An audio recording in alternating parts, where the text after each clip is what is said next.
Where am I? What time is it? Ian's eyelids fluttered slightly. When he opened his eyes, he stared blankly at the ceiling, his mind a complete blank. After a moment, he slowly turned his head, his gaze landing on a familiar yet strange figure standing by his bed. Who are you? Ian frowned, his voice hoarse.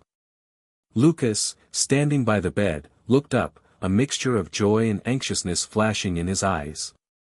He took a step closer, unable to hide his concern. Ian, you're awake. How are you feeling? Ian stared at him, his expression cold and confused. He squinted his eyes to take a closer look at Lucas. I didn't know that nerd Lucas had such an annoying big brother. Oh wait, or should I say, who are you? Lucas froze, a bad feeling creeping into his chest. He quickly explained in a low voice, Ian, I am Lucas. You? Lucas? Don't joke with me, Lucas does not look like Dash. Before Ian could finish his sentence, the door to the hospital room opened, and a doctor walked in, holding Ian's medical file. Mr. Ian, how are you feeling now? The doctor asked. How am I feeling? Ian raised an eyebrow. I just want to know, why am I here? What happened? I am supposed to be having an exam today. And who's this annoying guy? He pointed at Lucas, his tone full of irritation. The doctor and Lucas exchanged glances, their expressions darkening slightly as they realized the gravity of the situation. Mr. Ian, the doctor paused briefly before continuing in a soft tone. Do you remember what year it is? Ian looked at him in confusion. Of course. It's 2014. What's the date today? Have I been out for a few days? Lucas couldn't help but speak in a low voice, Ian, it's 2024 now. The words hit Ian like a bolt of lightning. He froze, his pupils contracting. What? 2024. The doctor explained gently, you were in a serious car accident, Ian. You've been in a coma for a few days. I'm afraid it seems like your memory has stopped at 2014. Ian's mind buzzed, feeling as though he were trapped in a giant lie. He shook his head, refusing to accept what he was hearing. No, that's impossible. How could I not remember anything? It must be a prank. Ian pointed at Lucas. Did Lucas hire you to play a prank on me? Does he think he's funny? Lucas clenched his teeth, wanting to speak but unsure of what to say. The doctor, sensing the tension, gently patted Ian's hand. Take it easy, Mr. Ian. We'll take it slow. You need to rest now. We'll continue monitoring your condition. Though Ian's mind was in chaos, he was too exhausted to argue. The overwhelming fatigue dragged him back into sleep. A few days later, Ian lay quietly in his hospital bed, still trying to piece together the scattered fragments in his mind. He had come to terms with the fact that this was not a prank when he glanced at his reflection in the mirror. Despite still being as handsome as ever, he definitely didn't look 17 anymore. John, his childhood friend turned second-in-command, sat beside him, briefing him on the work he had missed over the past decade. The hospital door swung open, and Lucas walked in, his demeanor nonchalant. Oh shoot, you're still alive. Ian shot him a glare. Why are you here? Lucas rolled his eyes, leaning casually against the doorframe. Your older brother asked me to check that you're not dead. He swiped an apple from Ian's bedside table and bit into it with a crunch. Hey, that's mine. Ian protested. Lucas shrugged, a smirk on his lips. You stingy person. You rake in millions now and are still stingy about an apple. Suddenly, the smell of the soup Ian was drinking hit Lucas like a wave, causing his stomach to churn violently. Lucas retched as he rushed to the bathroom. Ian frowned, feeling a flicker of concern despite the hostility he held for Lucas. He called out, "What's wrong with you?" A few minutes later, Lucas emerged from the bathroom, still looking pale.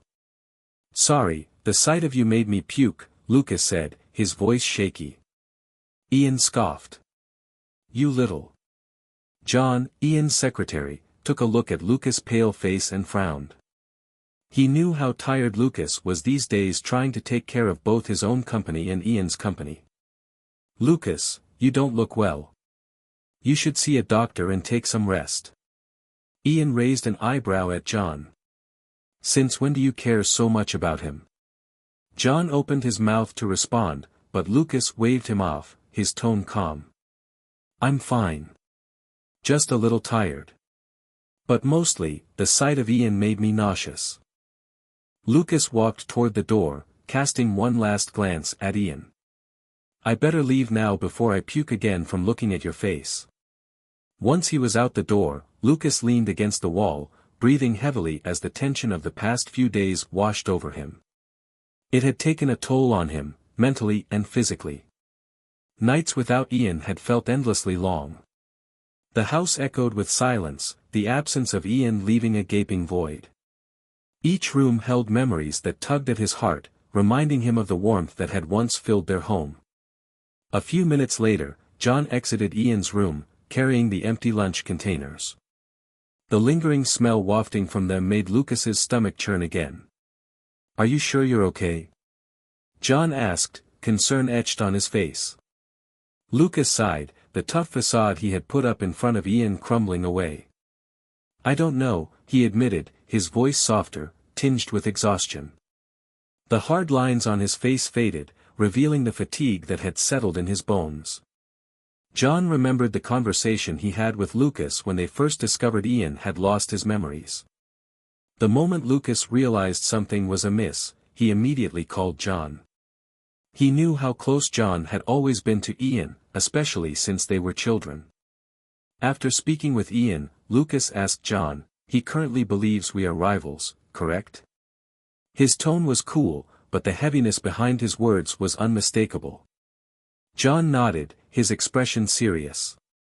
Yes, he doesn't remember that you two are married or any feelings between you. Lucas's hand trembled slightly before he regained his composure, lowering his gaze to hide the whirlwind of emotions swirling within him. I understand. Please make arrangements. We will handle things as he believes. John paused, confusion flickering across his face. You mean? He thinks we're still rivals, so let him continue to believe that, Lucas replied, a cold smile tugging at the corners of his mouth. Perhaps this is the best approach. John furrowed his brow. But Lucas, you. Lucas interrupted, his eyes icy. I know what I'm doing. For now, there's nothing wrong with this. John wanted to persuade him further but found himself at a loss for words. He understood Lucas's nature and knew that once he was determined, no one could change his mind. With a heavy sigh, he exited the office, leaving Lucas alone with his thoughts. The moment the door closed, Lucas's calm facade crumbled. He set the documents aside and gazed out the window, weariness and pain etched across his features. The suddenness of Ian's accident had shattered everything they had built together in an instant. He had never imagined that one day, Ian would forget him. 17 years old, our relationship was the worst back then, Lucas murmured to John in the present. Why that age, of all ages? Lucas asked, his fingers massaging his throbbing temples. Lucas straightened up but wobbled slightly. John rushed to support him. Lucas? I don't feel so well, Lucas said before suddenly fainting. Doctor. John called out, panic lacing his voice. When Lucas regained consciousness, he found himself in a hospital bed, the doctor standing nearby. You fainted because you're too tired, the doctor explained, his tone professional but gentle. There aren't any serious issues, but you need to take care of yourself, especially since you are pregnant. You can't work as hard. I am what? Lucas exclaimed, disbelief washing over him. The doctor handed him a report. So you don't know that? The report clearly states you are pregnant. Lucas grabbed the document, his hands shaking as he scanned the words. There it was, in black and white, confirming what he dreaded to believe, he was pregnant.